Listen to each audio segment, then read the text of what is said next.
On my first Mother's Day, my husband forgot. When I asked if his family had said anything, he said, "They don't see you as a real mom yet." That afternoon, his mother dropped off flowers for herself and said, "Maybe next year." So I took my baby, packed a bag, and went to a hotel. I left a note that read, "When you learn what a real mom looks like, you'll know where to find us." My name is Tessa. I'm 32. I live in Louisville, Kentucky. I've been married to Ray for 5 years, and we've been together for almost 8. We had our first child, Ivy, 7 months ago. She wasn't planned, but she wasn't a mistake either. I loved her before she was even born. Ray is complicated. He's not abusive. He's not evil. But he's selfish. He was raised by a mom who still thinks women should make plates for men before sitting down to eat themselves. She still says things like, "Boys will be boys," when Ray acts like a child, and "You should be grateful he works so hard," if I mention I'm tired. Ray has 2 sisters who adore their mom and follow her lead in everything. I was never part of that world. I wasn't raised to kiss ass, and I guess that rubbed them the wrong way. Before Ivy was born, I tried. God, did I try. I brought pies to Sunday dinners. I helped clean up. I laughed at Barb's passive-aggressive jabs like they were harmless jokes. But once I got pregnant, I thought maybe it would get better. Maybe being the mother of Barb's grandchild would make me one of them. Ivy was born last October. The pregnancy was rough. I had gestational diabetes, was on bed rest for a month, and almost needed a C-section. Ray was there physically, but emotionally, checked out. Always on his phone, always tired. He didn't change a single diaper the first 2 weeks. He said he was afraid he'd do it wrong. Still, I hoped things would get better. I thought maybe Mother's Day would be a turning point. That morning, I woke up early. Ivy was up at 5:30, so I fed her and rocked her back to sleep. I went downstairs to see if Ray had done anything, flowers, a card, even just made coffee. Nothing. He was on the couch, watching some pre-game show. I stood there, waiting. He looked up at me and said, "Morning." That's it. So I said, "Did your mom say anything about today?" He looked confused. "About what?" I said, "Mother's Day." He shrugged. "I mean, yeah. She's coming over later. I think she wants to drop off something." I said, "No, I meant did she say anything about me? It's my first Mother's Day." And that's when he said it. Word for word. "They don't really see you as a real mom yet. You know, it's only been a few months." I laughed at first. I thought he was joking. He wasn't. I said, "Are you serious right now?" He looked at me like I was the one being dramatic. "I mean, come on, Tess. You've only been a mom for a few months. My mom's been a mom for decades. You've got time." I walked out of the room. I didn't cry right then. I went upstairs, sat in Ivy's room, and held her while she slept. I kissed her little head and whispered, "You're the only reason I'm still here." At 1:05 p.m., the doorbell rang. I stayed upstairs. I didn't want to see her.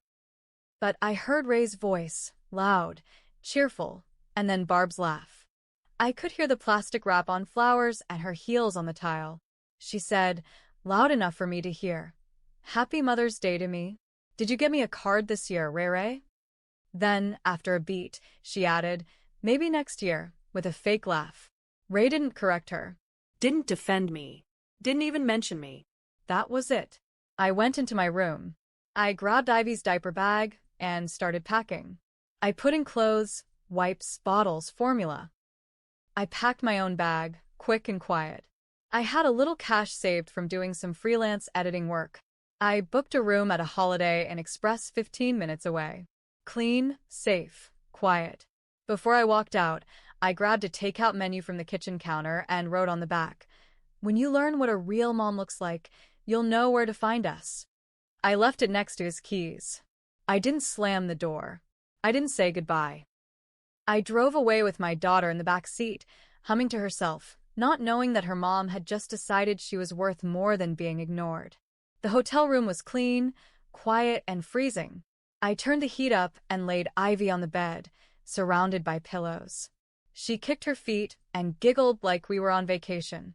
I wanted to smile back, but I couldn't. My hands were still shaking. I turned my phone off. For the first few hours, I just sat there. I watched TV on mute. I held Ivy and stared at the wall. I kept thinking, am I really doing this? Did I actually walk out? I wasn't angry. I was numb. It's like my body went into survival mode and dragged my heart with it. Around 5 p.m., I turned my phone on. 20 missed calls. 8 from Ray. 2 from Barb. 1 from his sister, Colleen. The rest, unknown numbers, probably his other family members. I didn't check the voicemails. At 6:12, Ray texted. Where are you? Are you seriously doing this over one day? This is crazy, Tess. Come home. Let's talk. You're being emotional. That's not fair to Ivy. That last one lit a fire in my chest. Emotional. Like everything I felt was just hormones and dramatics. I didn't respond. At 7:44, he texted again. My mom feels horrible, by the way. She didn't mean anything by it. She wants to bring over a card tomorrow. Don't punish me and my family over a misunderstanding. A card. The day after. And calling it a misunderstanding. Like it was a small accident, like she didn't look me in the eye and say what she said, like he didn't sit there and let it happen. Still, I didn't respond. Around 9:30, my mom called. I hadn't told her anything yet. She lives 2 hours away in Owensboro. She picked up on the first ring. Hey, baby. Happy Mother's Day. That broke me. I cried so hard I could barely get words out. She didn't ask for the whole story. She just said, pack up the baby and come home, honey. We'll figure the rest out later. The next morning, I was getting Ivy ready when Ray showed up. He knocked. Didn't shout. Didn't threaten. Just knocked.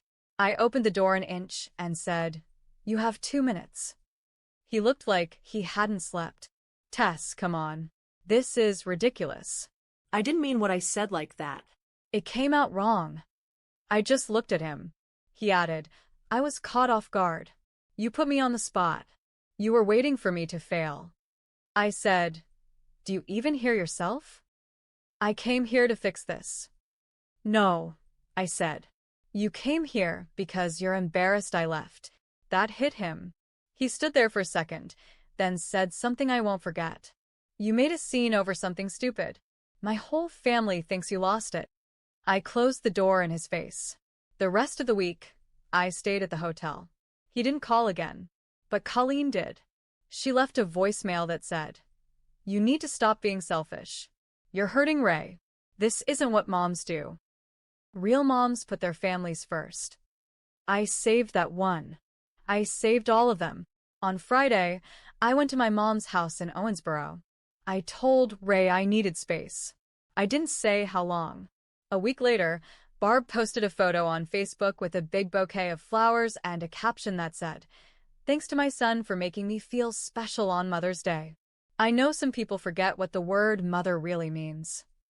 50 likes. A dozen comments. One from Colleen.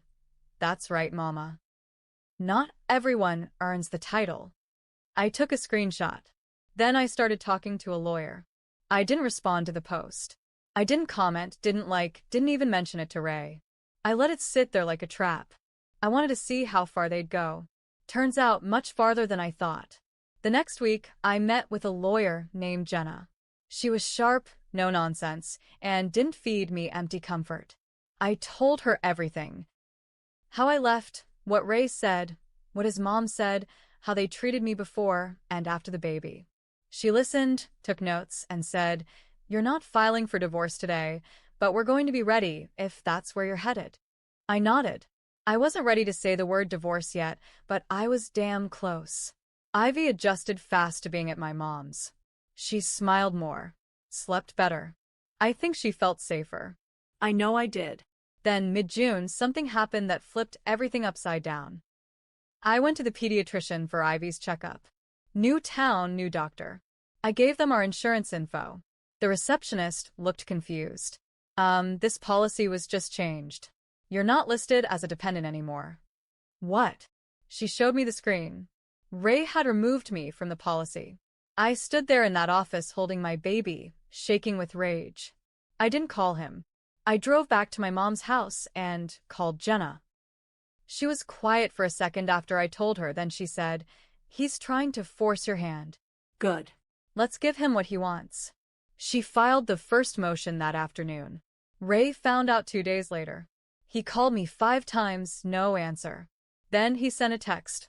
"Wow. So, we're doing this?" Just like that. I replied, "The first time since I left. You removed me from insurance. You made your choice." He tried to backtrack. Claimed it was a billing mistake. That he didn't mean to. But I already had the paperwork from his employer. It was intentional. That same day, I got a package in the mail. No return address, but I knew who it was from. Inside was a mother mug and a plain card. No writing. Just my name on the front. Barb's handwriting. She wanted to play games now. Fine. 2 days later, I posted something on Facebook. It was a photo of Ivy on my lap, both of us smiling, with the caption, "Being a mom isn't a title you're handed. It's something you prove every single day." No names. No drama. Just enough for them to know I saw what they did, and I wasn't hiding. Barb unfriended me. Ray's sister posted a long, fake cheerful status about how some women destroy families and call it growth. Then Ray made his move. He filed for temporary custody. He said I withheld access to his daughter and that my leaving was emotionally unstable behavior. His lawyer tried to paint me as impulsive, bitter, overreacting. They even submitted screenshots of my Facebook post, saying I was turning Ivy against her father. Jenna laughed when she saw it. "This is weak," she said, "but we're going to hit back hard." And we did. We filed every message, every voicemail, the insurance proof, even the comment from Colleen about not everyone earning the title.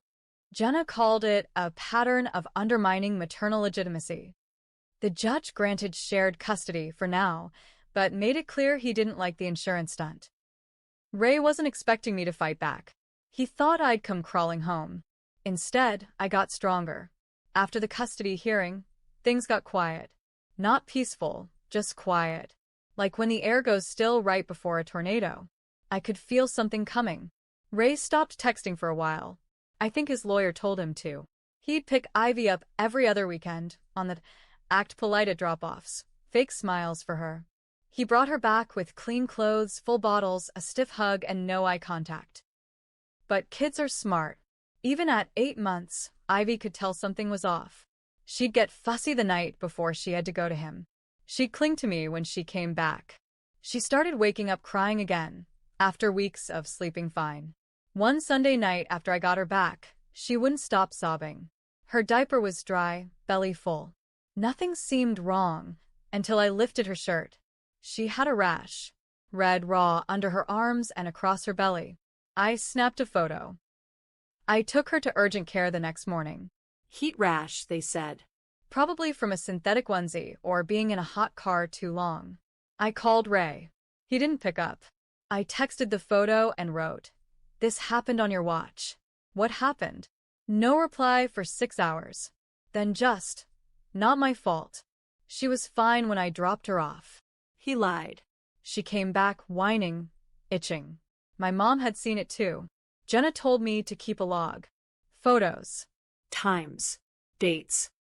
She said, "It's not enough for full custody yet, but if there's a pattern, it'll matter."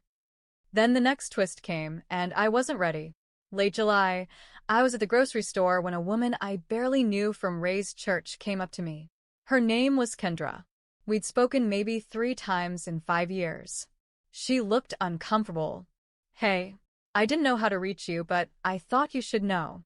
Barb's been saying stuff." "What kind of stuff?" She leaned in. "She told the ladies group you were using Ivy to punish Ray.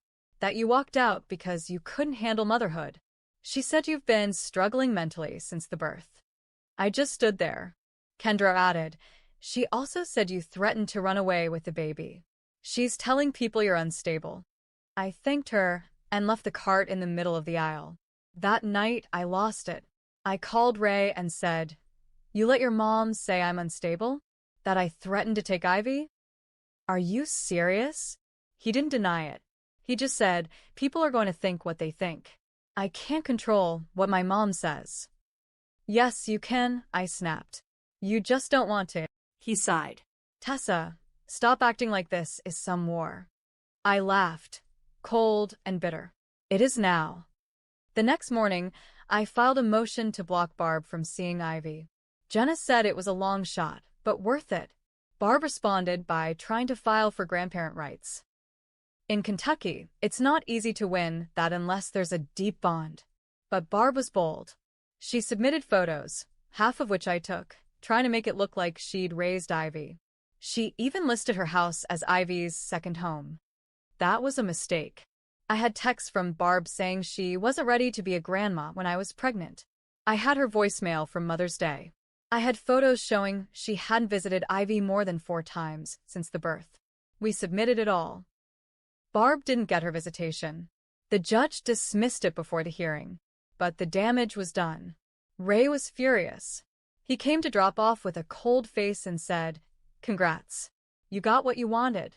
You turned my whole family against you." "No," I said, staring him dead in the eye.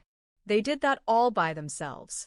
That was the first time I saw something behind his eyes crack. The mask started to slip.